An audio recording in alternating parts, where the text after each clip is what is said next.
मोदी सरकार ने आज आम बजट पेश कर दिया है। तमाम चुनौतियों के बीच मोदी सरकार ने अपने इस बजट से हर किसी को राहत देने की कोशिश की है।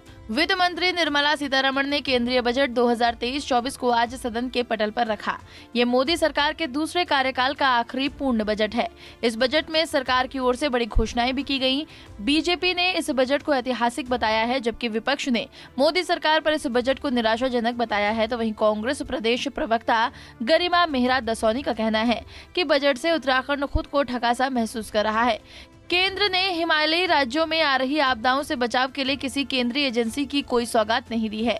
इसके साथ ही हिमालयी राज्यों के लिए विशेष पैकेज दिया जाना चाहिए था, जो कि नहीं दिया गया। हमेशा की भाजपा सरकार के बजट की तरह ये बजट भी अमीरों के लिए ज्यादा और गरीबों के लिए कम दिखाई पड़ता है। उत्तराखंड के भाजपा के नेता इसे सर्वसमावेशी बजट तो बता रहे हैं, लेकिन ये बताने में असक्षम है कि उत्तराखंड की झोली में क्या गिरा, क्योंकि उत्तराखंड को बहुत सारी अपेक्षाएं इस बजट से थी। अभी अभी हम जोशीमठ के ताज़ा हालातों से गुजर रहे हैं। ऐसे में यहाँ एक केंद्रीय संस्थान की दरकार थी जो कि अध्ययन करे भूस्खलन और भूधसाव जैसी स्थितियों का और उसका समाधान निकाल के राज्य सरकारों को बताए। वहीं हमारी टनकपुर बागेश्वर रेलवे लाइन का क्या हुआ, हमारी डोईवाला से उत्तरकाशी रेलवे लाइन का क्या हुआ, हमारे जो जामरानी और सौंग बांध जैसे बड़े प्रोजेक्ट्स हैं उसके लिए जो हमें पैकेज की दरकार थी उसका क्या हुआ। कृषि की आमदनी 2022 तक कहा गया था दोगुनी कर देंगे, सबको पक्के मकान 2022 तक दे देंगे, 100 स्मार्ट सिटी 2022 तक कर देंगे, गंगा साफ 2022 तक कर देंगे, 2 करोड़ नौकरियां 2022 तक दिलवा देंगे और गांव गोद लेने की बात, यानी कि रोज नए जुमले पर जुमले देती गई ये सरकार। अर्थव्यवस्था आज नीचे गिरती चली जा रही है, जीडीपी में गिरावट देखी जा रही है, कच्चे तेल के दामों में भी गिरावट है। उसके बावजूद भी देशवासियों को पेट्रोल और डीजल की कीमतों में राहत क्यों नहीं मिल रही? रसोई गैस से मात्र शक्ति को क्यों नहीं आप राहत दे रहे हैं? आपने महंगाई से कितनी निजात लोगों को दी, चाहे वो दालें हों, चाहे सब्जियां हों, चाहे वो तमाम कमोडिटीज़ हों, उन पर आपने कोई गिरावट नहीं। टैक्स स्लैब से जो उम्मीदें थी वो उस उम्मीद पर खरा नहीं उतरा। उत्तराखंड जैसे हिमालयी राज्यों को जिस तरह की संवेदनशीलता की अपेक्षा इनसे थी वो इन्होंने कहीं नहीं दिखाई। और जहां तक पूरे अगर समग्रता में देखा जाए तो उत्तराखंड के लिहाज से तो उत्तराखंड को सौगात में कुछ भी नहीं मिला है। एक बार फिर उत्तराखंड की झोली खाली रह गई। इन्होंने डबल इंजन की सरकार मांगी, हमने ट्रिपल इंजन की सरकार इनको दी, लेकिन वो इंजन शायद उत्तराखंड के परिप्रेक्ष्य में तो स्टार्ट होने का नाम ही नहीं ले रहा। वहीं बीजेपी प्रदेश अध्यक्ष महेंद्र भट्ट का कहना है कि मोदी सरकार ने ऐतिहासिक बजट पेश किया है।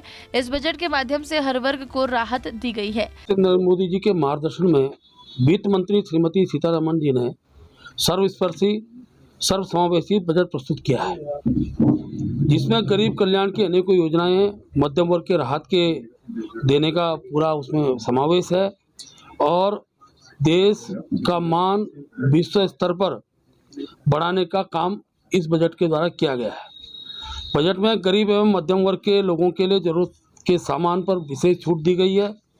इसके साथ साथ मध्यम वर्ग को नए आयकर स्लैब जो दी है, इससे बड़ा लाभ सबको मिलेगा।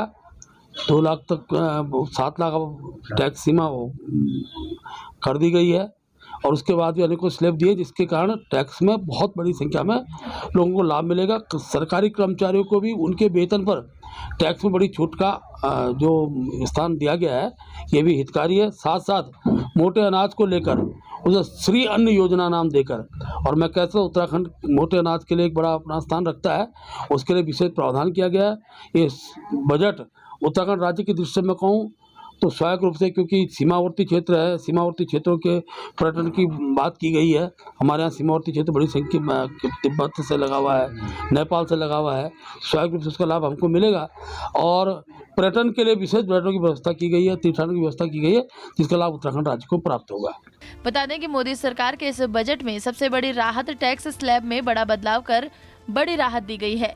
अब 7 लाख रुपए तक की आमदनी पर कोई टैक्स नहीं देना होगा। इसके साथ ही मोदी सरकार ने पीएम आवास योजना का आवंटन 66% बढ़ाया है।